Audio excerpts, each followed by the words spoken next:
మరి విఘ్నేశ్వరుడు పార్వతీదేవి యొక్క కుమారుడు కనుక శ్రీ మహావిష్ణువుకి మేనల్లుడు అవుతాడు. మేనమామల ముద్దు మేలైన ముద్దు. ఓసారి ఎందుకో వైకుంఠానికి తీసుకెళ్లాడు.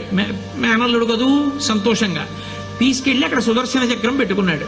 ఇదేమిటో బాగుందని తీసి తొండంలో కింద పెట్టి మింగేశాడు. అయ్యబాబో, ఇది శత్రు సంహారకమైనటువంటి సుదర్శన చక్రం రా, దీన్ని మింగేశాడు పిల్లాడని ఎలా బయటికి తెప్పించాలో అర్థం కాక విష్ణువు మొట్టమొదట ఆ పిల్లాడి ముందు ఇలా చెవులు పట్టుకుని గుంజీలు తీశాడు. గుంజీలు తీస్తే మామయ్య అదేమిటి అంత విచిత్రంగా కిందకి మీదకి ఊగుతున్నామని పడిపడి పకపకా నవ్వాడు. ఆ నవ్వడంలో పొలమారి లోపల ఉన్న సుదర్శన చక్రాన్ని పైకి కక్కాడు. పైకి కక్కడానికి విష్ణువుకి సాధనంగా ఆనాడు గుంజీలు తీశాడు కనుక ఎవరు గుంజీలు తీస్తారో వాళ్ళని చూసి సంతోషించి అనుగ్రహిస్తూ ఉంటాడు.